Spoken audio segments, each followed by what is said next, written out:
A very warm welcome. आज हम करने वाले हैं द हिंदू एक्सप्लेनेशन, जिसमें हम ना कि सिर्फ आर्टिकल्स कवर करेंगे बट इम्पोर्टेंट रिलेटेड एस्पेक्ट्स और फैक्ट्स उन्हें भी हम कवर करते चलेंगे।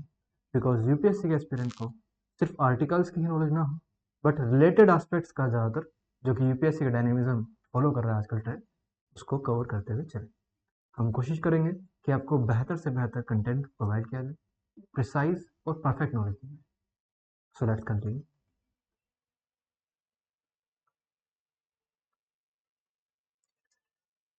सो आज का हमारा पहला आर्टिकल है what is deep seek the Chinese AI company. So the Hindu ने जैसे कि इंपॉर्टेंट आर्टिकल्स ऑलरेडी कवर करती है और हम उसमें से भी इंपॉर्टेंट आर्टिकल्स यहाँ पर कवर करने की कोशिश करते हैं। सो जैसा आप देख सकते हैं, Chinese AI versus US AI है ना। So open AI was by China, by USA, और नया भी एक आया है डीप सीक। सो ये चाइना की तरफ से एक कंपनी है, ठीक है। So it is an startup और ये 27 जनवरी को जो है लॉन्च हुआ है, ठीक है। और यहाँ पर एक इसने सिग्निफिकेंट अटेंशन जो है पा लिया बिकॉज एडवांस कैपेबिलिटीज है यहाँ पर, कॉस्ट एफिशिएंसी इसके पास है। जैसे कि मॉडल इसका एक है, प्लेटफॉर्म मॉडल डीपसीक R1। यहाँ पर इसके पास सेम कैपेबिलिटीज हैं जो कि ओपन एआई के लीडिंग मॉडल्स में थी। इसके अगर की हाईलाइट्स की अगर हम बात करें तो कॉस्ट एफिशिएंसी है यहाँ पर, जैसे कि ये एक at a fraction of cost जो है इसमें लगी है इसे बनाने में। वहीं पर जो टेक जाइंट हमारे पास अदर है जैसे कि ओपन एआई, उसमें बहुत ज्यादा कॉस्ट लगी थी, उसका एक फ्रैक्शन ही यहाँ पर जो लगी है। परफॉर्मेंस की अगर बात करें तो ये अपने राइवल्स को जो है टॉप टीयर एआई मॉडल्स को बीट करता है, ठीक है। इम्पैक्ट इसका ये हुआ कि मार्केट रिएक्शन जो हुआ कि टेम्परेरी ड्रॉप आया एनवीडिया के स्टॉक्स में 17% तक सिंगल डे में, इंट्रा डे में मार्केट स्टॉक जो है डाउन हुआ था। हाउएवर इसके साथ एक और टेक्नोलॉजी का एडवांसमेंट तो है ही, बट कंसर्न्स भी आए हैं, जैसे कि ये स्टेट प्रोपेगेंडा को जो है प्रमोट करेगा, ऐसा इसमें माना जा रहा है। बिकॉज एक रिलेटिवली एक रिसेंट आर्टिकल मैंने देखा था। सो उसमें था कि एआई से जब पूछा गया कि आप इंडिया की नेशनल बाउंड्रीज और स्टेट्स के बारे में बताइए, सो उसने शुरुआत में तो लिख दिया कि ठीक है यहाँ पर 28 बाउंड्रीज हैं, सॉरी 28 स्टेट्स हैं। बट जैसे ही उसने उनका नेमिंग शुरू करी तो अरुणाचल प्रदेश पर जाकर वो अटक गया और उसने आंसर को डिलीट करके बोल दिया कि it is out of my scope. So समझ रहे हैं कि कहीं ना कहीं वो स्टेट प्रोपेगेंडा को तो डेफिनेटली प्रमोट कर रहा है। खासकर उसका उइगर जो अगर मामले में आप कुछ भी उससे पूछेंगे तो उस पर वो सेंसर्ड है, ठीक है, वहां पर वो कुछ नहीं बोलता है। सो ये एक इसमें चीज है। सेकंड आर्टिकल अगेन हमारा डीप सीक पर ही है और यहाँ पर हमारे पास इसमें देखते हैं, देखिए जैसे डीप सीक एआई मॉडल है certainly sent shockwave through the tech industry, ठीक है। कॉस्ट एफिशिएंसी हमने ऑलरेडी कवर कर लिया। हाई परफॉर्मेंस है इसके पास, जैसे कि ओपन एआई एंड गूगल, ये सभी जो है इनको सिमिलर सर्विस जो है ये इनके कंपटीशन में दे रहा है। मार्केट इम्पैक्ट यही हुआ है जो हमने ऑलरेडी कवर किया कि एनवीडिया का जो है नोटेबल ड्रॉप हुआ था। ग्लोबल कंपटीशन की बात करें तो the models performance has nudge global tech players to reassess their strategies, ठीक है। ये बहुत कुछ ऐसा है जैसे टोनी स्टार्क ने अपने घर में बैठ के, एक नॉर्मल केव में बैठ करके उसने अपना स्टार रिएक्टर जो है शुरू कर दिया था। बट साइंटिस्ट जो थे उसके लैब में, दूसरे का उसके कंपटीशन में, वो नहीं कर पाए थे। इनफैक्ट उसके पास इतना इंफ्रा नहीं था, तब भी उसने वो कैसे बनाया। तो ऐसा ही कुछ ये किया है यहाँ पर डीप सीक ने, ठीक है। सिक्योरिटी कंसर्न इसमें बने हुए हैं, जैसे कि स्टेट सर्वेलेंस के यहाँ पर जो है वो हो सकता है कि रहे डाटा जो है चाइनीज गवर्नमेंट जो है पोटेंशियल एक्सेस ना कर सके उस डेटा को, ऐसा भी संभव हो सकता है, ठीक है, पर्सनल डेटा को खासकर। ठीक है, एक स्टडी आई है post Covid learning recovery but many concerns remain, जैसे कि इस टेबल को अगर आप ध्यान से देखें, सो क्लास 3 और 5 में percentage of children reading at class 2 level, ठीक है। सो 2018 में जो 20.8% थे, 2022 में वो 16.3% रह गए हैं, 2024 में 23.4, अभी इंक्रीज है। फिर class 5 reading at class 2 level, ठीक है। सो यहाँ पर 44.2%, 38%, देन अगेन। सो रिकवरी आई बीच में, है ना। हमने देखा कि एक ड्रॉप था, अब वापस से आए हैं। तो रिकवरी तो है बट फिर भी कंसर्न्स कैसे हैं, जैसे कि access to smartphones in age group 14 to 16, 18% stated that they have access to smartphones at home, but 82% reported using it, ठीक है।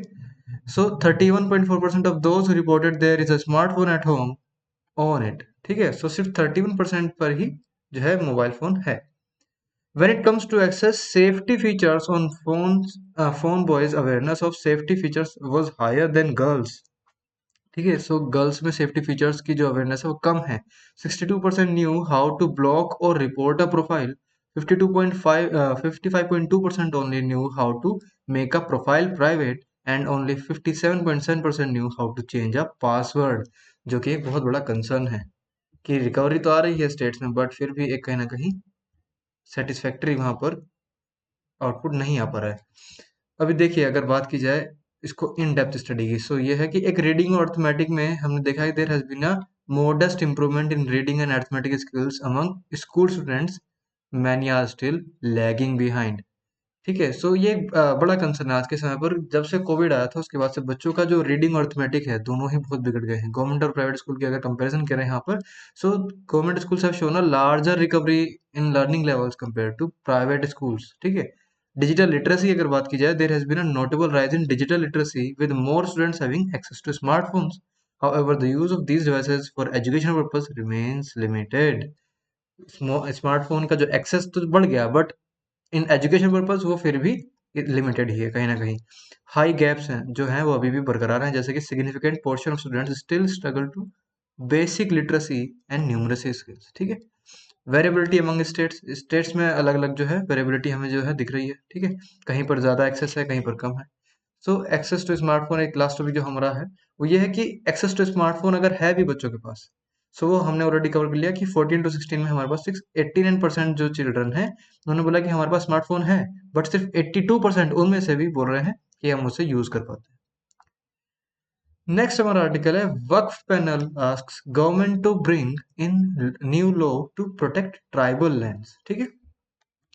So, the Muslim Personal Law Board has come down heavily on the allies of Bharatiya Janata Party for supporting the Waqf bill and appealed to the opposition to unite to defeat the bill in parliament. It said Joint Parliamentary Committee on Waqf had exceeded its limit and flouted democratic conventions. ठीक है। सो बोल रहे हैं कि हम वक्फ amendment bill से बिल्कुल भी खुश नहीं है, और हम चाहते हैं कि ये जो बिल है इसको लोकसभा में हरा दिया जाए। ठीक है। पार्लियामेंट में इसको हरा दिया जाए, पास ना हो सके। So, parliamentary panel has recently pressed government to enact legislation to protect tribal lands. ठीक है। So, tribal lands को प्रोटेक्ट करने की बात यहाँ पर की गई है। ठीक है। From being designated as waqf property.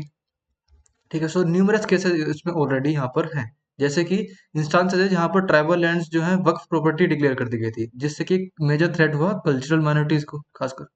Urgent legislative action की बात अगर करें तो there is a urged government to take immediate legislative measures to ensure the accorded to scheduled tribes and tribal lands under the fifth and six schedule of the Indian constitution. ठीक है। तो fifth और six schedule of Indian constitution के हिसाब से उनकी जो जमीनें हैं उसको बचाया जाए, ऐसा यहाँ पर प्रावधान जो है आया है। इसके अलावा एक मिनट हो गया, सॉरी।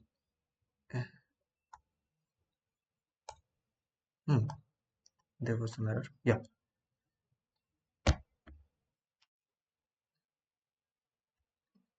सो inclusivity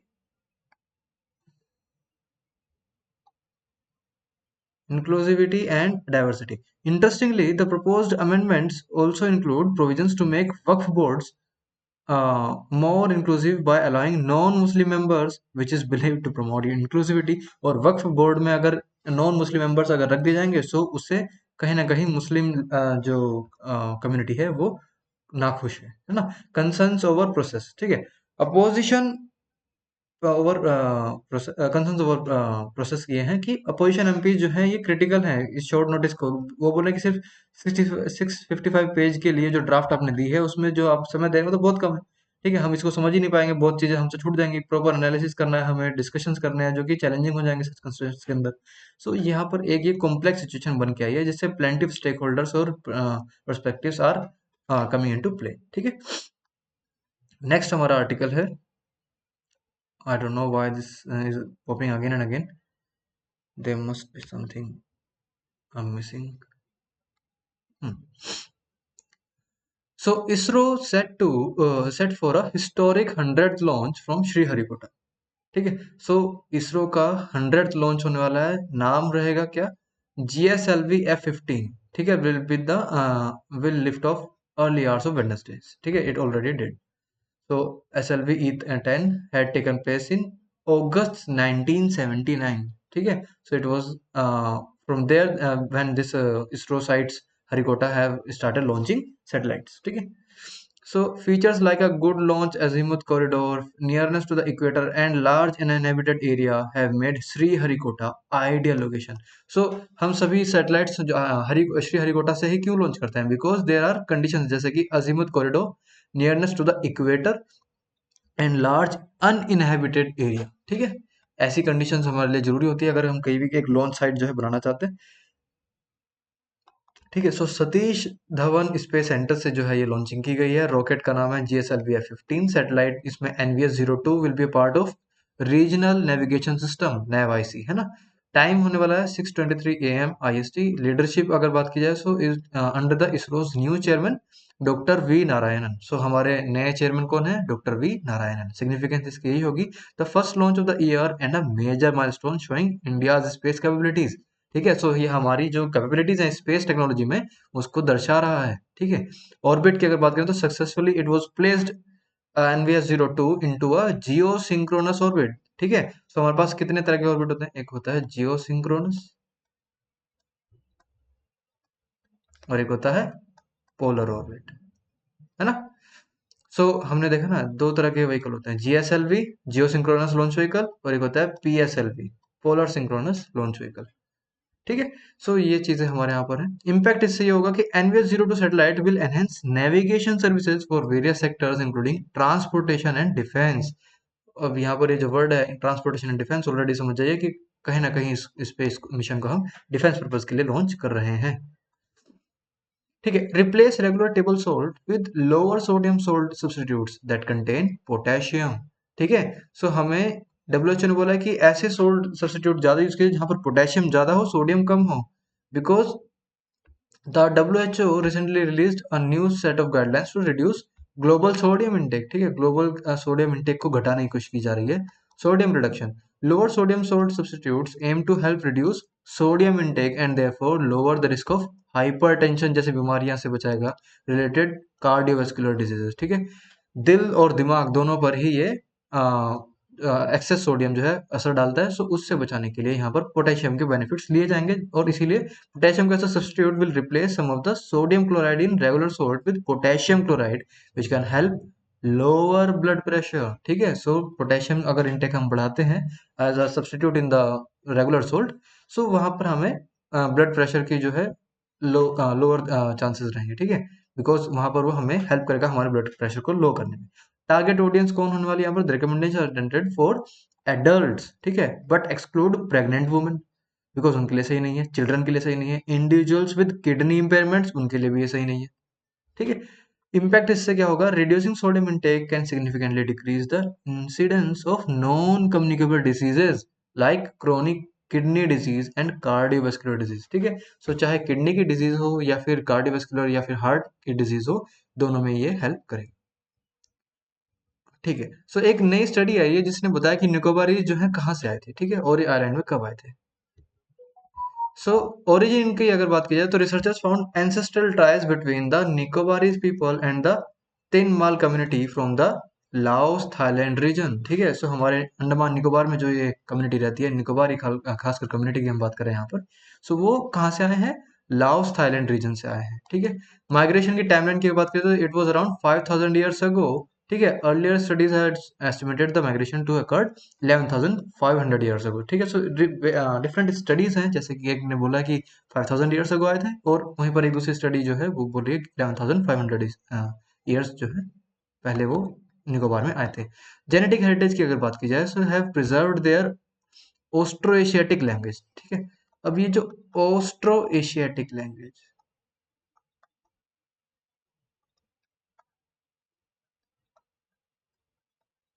ये किसे पसंद है? ये यूपीएससी को अपने खासकर प्री में पसंद है। सो आपको डिफरेंट लैंग्वेज ग्रुप्स पता होने चाहिए, डिफरेंट लैंग्वेज ग्रुप्स, और खासकर हमें पता होना चाहिए कि हमारी जो निकोबारी पीपल है वो किस लैंग्वेज ग्रुप को बिलोंग करते हैं? ऑस्ट्रो एशियाटिक लैंग्वेज को, ठीक है। Advance techniques, the new study utilized biparental and uniparental genetic markers. तो इन्होंने एक नई टेक्नोलॉजी यूज करी, biparental and uniparental genetic marker, offering more detailed insights compare to other mitochondrial DNA studies. ठीक है, सो पहले अगर हमने माइटोकॉन्ड्रियल डीएनए स्टडीज हमने अगर यूज की थी, तो अब हमने यूनिपेरेंटल एंड बाईपेरेंटल जेनेटिक मार्कर्स जो है यूज किए हैं इस बार। डिस्टिंक्ट फीचर्स की अगर बात करें, their proximity to the Andaman islands and the Nicobarese people have unique physical and genetic features that are different from the Andamanese and mainland Indians. ठीक है, सो उन्होंने बोला कि इनका खासकर अगर हम डीएनए को अगर हम स्टडी कर रहे हैं, तो उससे पता चल रहा है कि अंडमान के जो रहने वाले लोग हैं और खासकर इंडिया के जो रहने वाले लोग हैं, उनसे इनका डीएनए भी अलग है। कल्चरल प्रिजर्वेशन की बात की जाए तो Nicobarese people mostly live in isolation which has helped them retain their genetic distinctiveness without substantial admixture with other populations। ठीक है, बिकॉज ये लोग थोड़े कंजर्वेटिव टाइप के हैं, ये अपने कल्चर को प्रिजर्व करके रखते हैं, अपने रहने का तरीका जो है बहुत ही कन्वेंशनल इनका तरीका है अभी भी। सो उससे प्रभाव ये हुआ है कि इनकी जो पॉपुलेशन है वो डाइल्यूट नहीं हुई है। ठीक है, वहां पर कोई भी क्रॉस ब्रीडिंग नहीं हुई है। ठीक है, हाँ, what is the corpse flower? So corpse flower is a scientifically known as Amorphophallus titanum. ठीक है, सो ये एक फैसिनेटिंग और अनयूजुअल प्लांट है, जैसे कि इसका कॉमन नेम हमने ऑलरेडी देख लिया, टाइटन अरूम या फिर कोरियन फ्लावर। डिस्टिंक्टिव इसका एक ऑर्डर है, इसकी एक अलग ही स्मेल है। It emits a strong odour resembling that a rotting flesh when it blooms. ठीक है, सो ऐसी स्मेल है कि जैसे कोई मांस का टुकड़ा सड़ रहा हो। ठीक है, which helps to attract pollinators like carrion beetles and flies. Size की बात की जाए तो इस 10 फीट इज हाइट। ठीक है, and considered the world's largest unbranched inflorescence. ठीक है, सो ये बिना ब्रांचिंग के जो है इसमें ब्लूमिंग होती है। ब्लूम साइकिल की बात की जाए तो coach flower has an unpredictable Bloom cycle, often taking several years to bloom. It may bloom once every 4 to 5 years or even longer। ठीक है, सो 4-5 साल में एक बार, या फिर हो सकता है उससे ज्यादा भी समय लग जाए इसको एक बार ब्लूम होने के लिए। Its native rain forest are Sumatra Indonesia. ठीक है, सो नेटिवली कहाँ पर होता है? सुमात्रा इंडोनेशिया में।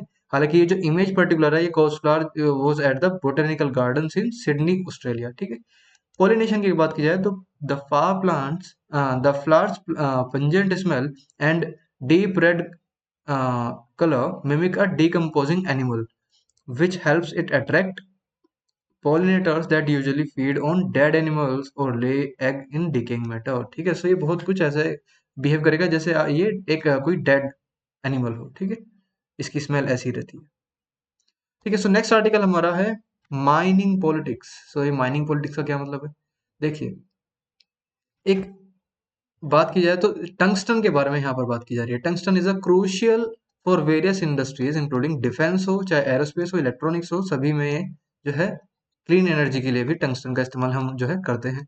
हाईएस्ट मेल्टिंग पॉइंट है इसका, it has the highest melting point of all metals. ठीक है, इसीलिए इसको यूज करते हैं, बिकॉज इसीलिए ये हाईली ड्यूरेबल है, ideal for high strength high temperature environments, है ना। सो हाई स्ट्रेंथ और हाई टेम्परेचर इन्वायरमेंट्स में इसे कोई दिक्कत नहीं आती। हार्डनेस और डेंसिटी की अगर बात करें, used in cutting tools, missile tips, और फिर उसके बाद क्या है, radiation shieldings and high performance alloys इससे जो है बन के आते हैं। क्रिटिकल मिनरल है ये, indispensable for national security and technological advancement. Ecological concerns की अगर बात करें तो बायोडाइवर्सिटी इंपैक्ट इससे पड़ता है, जैसे कि mining operations threaten local ecosystem disrupting habitats of rare species. So इसकी माइनिंग में दिक्कत ये है कि कभी कभार ये ऐसी जगह पर मिलता है जहां पर एक पर्टिकुलर स्पीशीज का जो है रेयर कैरेक्टर, हम रेयर कैरेक्टरिस्टिक वाली जो स्पीशीज है वहां पर हमें मिलेंगी, और अगर इसकी माइनिंग करेंगे तो वहां पर उनको खतरा हो जाएगा। सोइल एंड वाटर कंटेमिनेशन इससे बहुत ज्यादा होता है। Heavy metal pollution, mine tailings can lead to soil contamination and attract water resources. ठीक है, उसके बाद क्या है, environmental degradation alters landscapes and poses risks to archaeological sites and cultural heritage। so यहाँ पर एक दिक्कत ये भी जुड़कर आती है टंगस्टन के साथ खासकर, कि ये नेचुरल लैंडस्केप हो या फिर आर्कियोलॉजिकल साइट्स हो या फिर कल्चरल हेरिटेज हो, उनमें भी कहीं ना कहीं एक रोल ऐसा निभाता है कि उन्हें डिरेल कर देगा, उनको जो है डिसरप्ट कर देगा। ठीक है, कम्युनिटी अपोजिशन की अगर बात करें तो local residents and environmentalist often oppose mining projects due to potential for ecological damage and loss of life. ठीक है, सो चाहे लॉस ऑफ लाइफ की बात करें या फिर इकोलॉजिकल डैमेज की बात करें, ये सभी कुछ जो है रिजल्ट कर सकता है, और इसीलिए इसकी माइनिंग जो है एक पॉलिटिक्स का जो है कारण बन जाती है। Balancing the strategic need for tungsten with ecological concerns require careful planning, sustainable mining practices and rigorous environmental protections. ठीक है।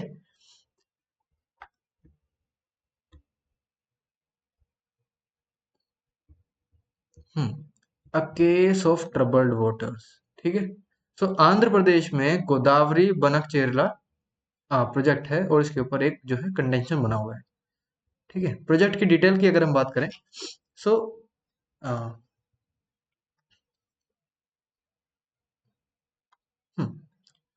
ऑब्जेक्टिव है, the object aims to interlink Godavari Krishna river to provide drinking water to 8 million people and irrigation to 7.5 lakh acres of land. Estimated cost is 80,000 and 112 crore. Execution अगर बात करें तो involves three segments: diverting water from the Polavaram project to the Krishna River, constructing the Bollapalli reservoir, and transferring water from Bollapalli to Banakcherla. ठीक है। So already पोलावर project से Krishna river में पानी जाए, उसके बाद कृष्णा रिवर से जो है एक बोल्लापल्ली रिजर्वायर बनाया जाए। ठीक है। और उस रिजर्वायर से पानी जो है बोल्लापल्ली से बनकचेरला में भेजा जाए। ठीक है। सो कहाँ से कहाँ जा रहा है पानी? पोलावरम प्रोजेक्ट, पोलावरम से कहाँ पर जा रहा है? कृष्णा रिवर। कृष्णा रिवर से कहाँ पर जा रहा है? ये जा रहा है बोल्लापल्ली रिजर्वायर, बोल्लापल्ली रिजर्वायर। और बोल्लापल्ली रिजर्वायर से पानी कहाँ जा रहा है? ये जा रहा है बनकचारला। ठीक है। सिर्फ बनकचरला में जाएगा। ओवरलैपिंग हो रही है यहाँ पर। Andhra Pradesh asserts that 2 TMC 1000 million cubic feet of water daily will be used in this project। ठीक है। सो कंसर्न और क्रिटिसिज्म ये हो रहा है कि इंटरस्टेट डिस्प्यूट्स यहाँ पर बनाए हैं। जैसे कि तेलंगाना ने इस पे एक ऑब्जेक्शन उठाया और उन्होंने बोला कि Andhra Pradesh did not coordinate properly regarding interstate water management regulations. ठीक है। सो वो बोले कि आंध्र प्रदेश हमारे साथ मिलकर के बात ही नहीं कर पा रहा है जैसे जैसे उसे करनी चाहिए। एनवायरमेंटल इम्पैक्ट भी यहाँ पर है, जैसे कि इकोलॉजिकल कॉन्सिक्वेंसेज, जैसे कि significant water diversion, potential impact on reverse natural flow. ठीक है। सो रिवर का जो नेचुरल फ्लो है वो कहीं ना कहीं प्रभावित हो जाएगा। लेजिस्लेटिव एंड रेगुलेटरी हर्डल्स यहाँ पर बन के आएंगे, जैसे कि तेलंगाना ने बोला सेंटर को कि आप जो है इनका अप्रूवल है इसको होल्ड कर लीजिए, यहाँ हमें नहीं चाहिए ये काम। फाइनेंशियल फिजिबिलिटी की अगर बात करें तो वहां पे भी एक सवाल उठ के आ रहा है, जैसे financial viability, whether the government can secure required funding. So ये भी एक सवाल बन रहा है कि क्या वो इस प्रोजेक्ट को पूरा करने के लिए पैसे ला पाएंगे। Given the complexity and broad implications, it's understandable that many questions are being raised about this ambitious project। ठीक है। सो इरादा तो अच्छा है मगर दिक्कतें हैं इसमें इम्प्लीमेंटेशन में। ठीक है।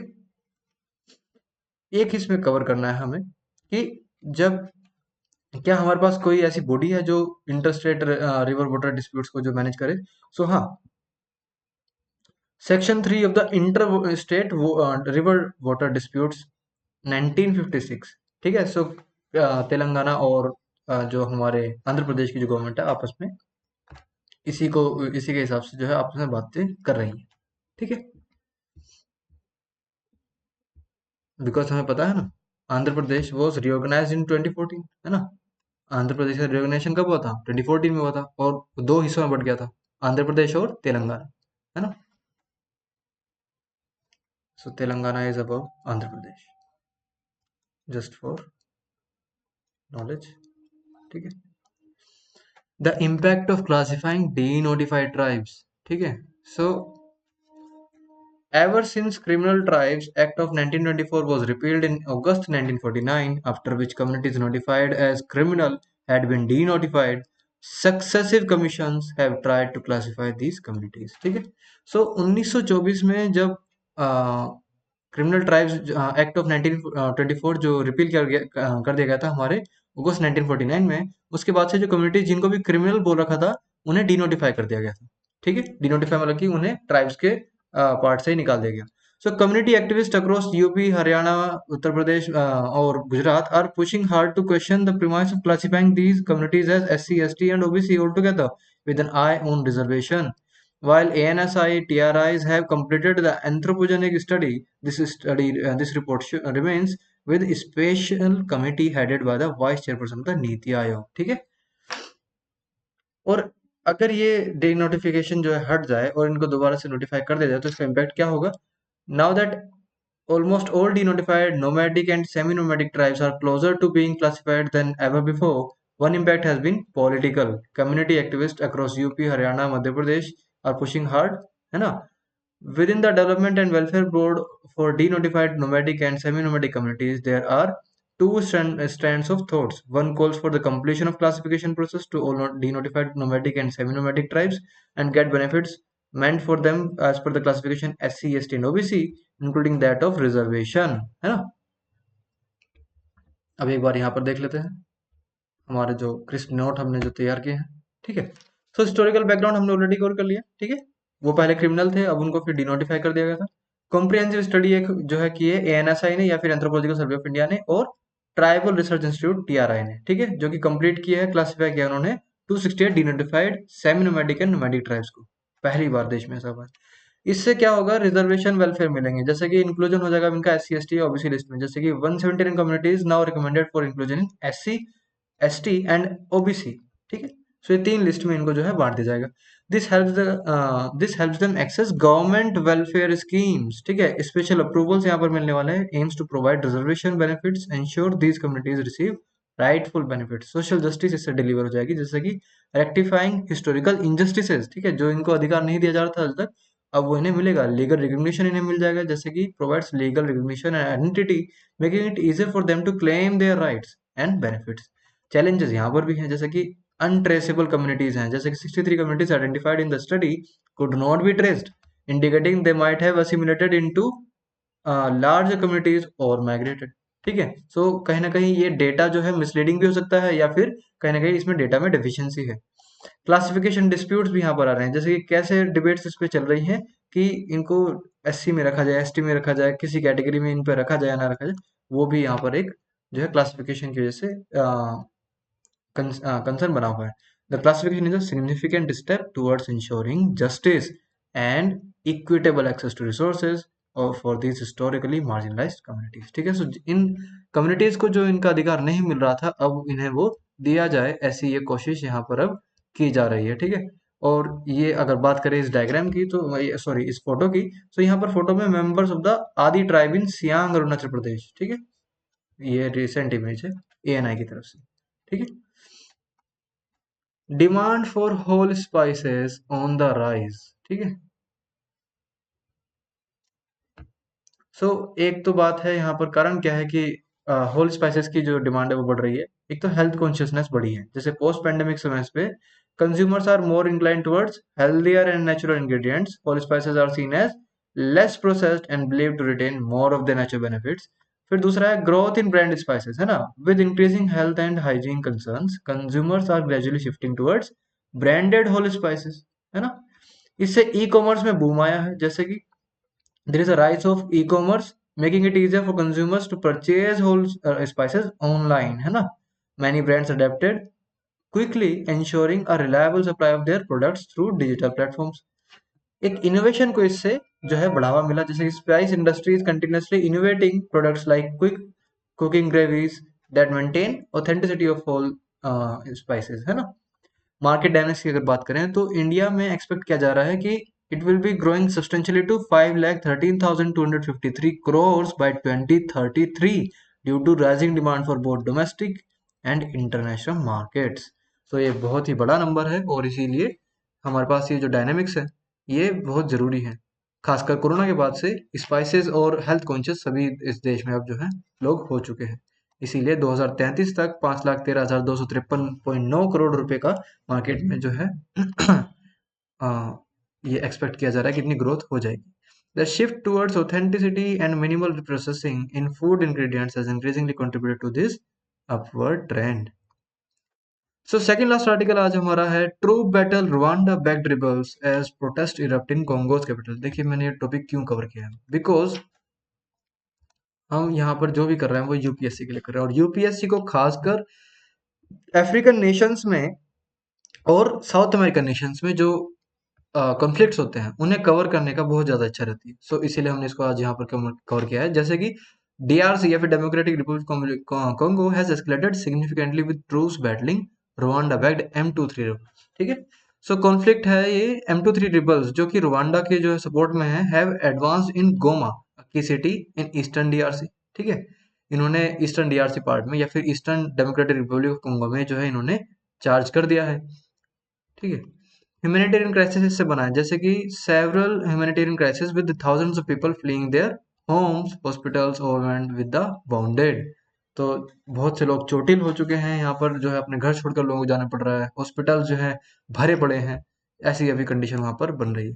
प्रोटेस्ट जो है erupted in the capital Kinshasa with demonstrators attacking foreign embassies. ठीक है, सो डेमोन्स्ट्रेटर्स ने फॉरेन एम्बेसीज को, खासकर जैसे अगर बात करें फ्रांस और यूएस की, इन पर जो है पथराव किया, इन पर जो है उन्होंने डेमोन्स्ट्रेशंस किए। ठीक है, demanding international condemnation of Rwanda's role in the conflict. ठीक है, सो इंटरनेशनल रिस्पॉन्स इसमें क्या रहा है, United Nations and several countries like US and UK have condemned Rwanda for supporting the rebels. ठीक है, सो उन्होंने बोला कि ये जो आपका रुवांडा की जो रिबल्स हैं, इनको सपोर्ट जो है आप करना बंद कीजिए, और उन्होंने बोला कि इसमें एक इमीडिएट सीज फायर वहां पर हो जाना चाहिए, और ये बहुत ही कॉम्प्लेक्स सिचुएशन जो है वहां पर बन के आ रही है। ठीक है, सो हमने देखा M23 rebels of Rwanda are advancing in the eastern DRC. ठीक है, और वहां पर क्या कर रहे हैं वो, इंटरनेशनल रिस्पॉन्स ये रहा है क्योंकि वो प्रोटेस्ट कर रहे हैं जाकर के फॉरेन एम्बेसीज में, खासकर फ्रांस और यूएस जैसी एम्बेसीज के सामने जाकर। आज का हमारा लास्ट आर्टिकल है Modi likely to visit US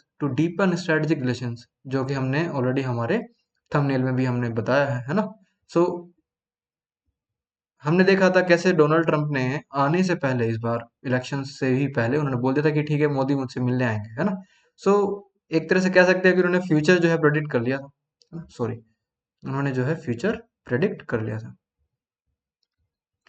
ठीक है, ऑब्जेक्टिव्स क्या रहने वाले हैं जो इस फरवरी में अभी जो मोदी जी जाएंगे वहां पर। एक तो म्यूचुअल कंसर्न है, जैसे कि सिग्निफिकेंट इमिग्रेशन पॉलिसीज के लेकर के वो बात करेंगे, जैसे कि H1B वीजा की अगर बात हुई, और वहां पर इंडियन डायस्पोरा का कंट्रीब्यूशन जो यूएस में रहा है, इकोनॉमी में रहा है, वो इस तरह क्रूशियल टॉपिक्स पे बात करेंगे।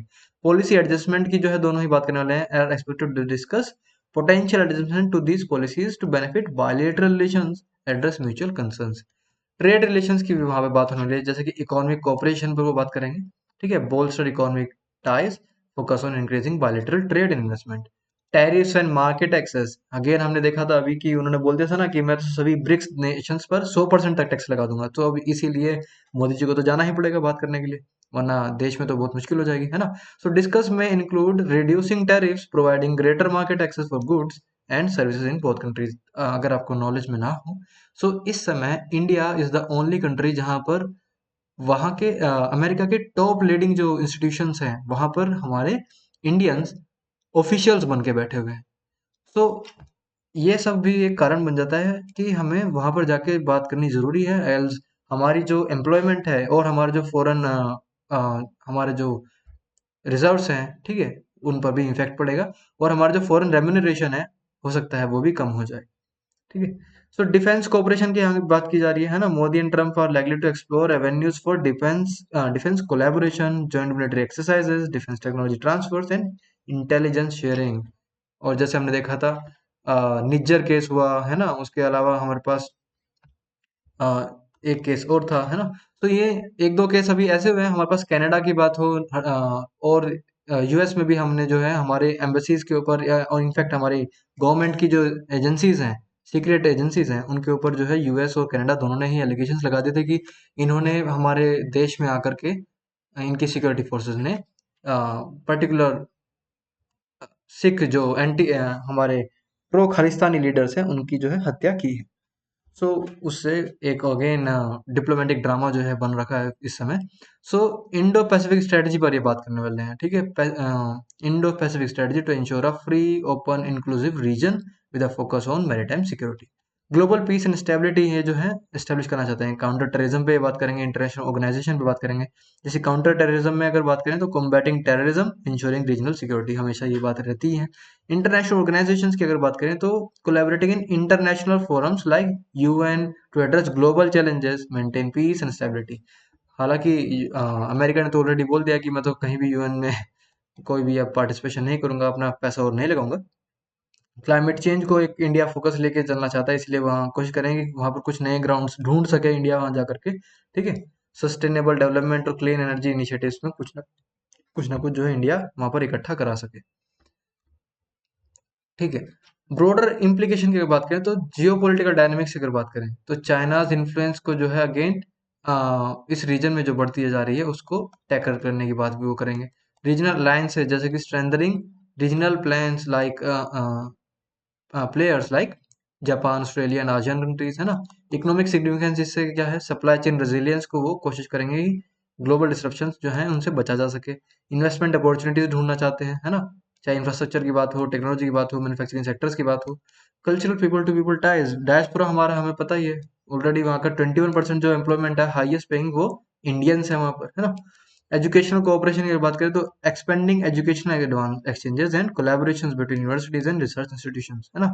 These visits make a significant step in fortifying the strategic partnership between India and US, with implications that extend up beyond immediate discussions.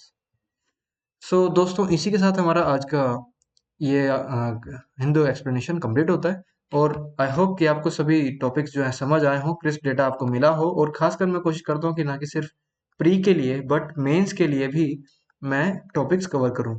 ठीक है। हम सिर्फ डिस्कशन ही यहाँ पर नहीं करते हैं, बट इनफैक्ट क्रिस्प डेटा के हम डिस्कशन करते हैं। हम कोशिश करते हैं कि आपको ज़्यादा से ज़्यादा जो लेस इंपॉर्टेंट आर्टिकल है आपको ना पढ़ाया जाए, और हम कोशिश करते हैं कि आपको एक्सेस डेटा भी ना दिया जाए। बिकॉज जरूरी नहीं कि मैं आपको पूरा आर्टिकल पढ़ के सुना दूं और उसका कोई फायदा ना हो, बट इनफैक्ट आपको क्रिस्प डेटा दिया जाए, जैसे कि ये हमने यहाँ पर प्रिपेयर किया है। इतने बड़े आर्टिकल के बदले हमें सिर्फ एक क्रिस्प डेटा चाहिए होता है। यूपीएससी के पास इतना टाइम नहीं है कि आपसे बोलेगा कि ठीक है आप इस पे एक शॉर्ट नोट लिख दीजिए, नहीं, उतना नहीं वो बोलेगा। ठीक है। वो आपको टेस्ट करता है कि आपको नॉलेज है और क्या आपको क्रिस्प नॉलेज है, क्या आपको इस तरह के पॉइंट्स बनाने आ पा रहे हैं। और अगर नहीं आ पा रहे हैं तो आप हमारे साथ जुड़े रहिए, और हम कोशिश करेंगे कि इसी तरह के आपके लिए एक्सप्लेनेशंस लाते रहें जो आपको हेल्प करें आपकी स्टडीज में। All the best.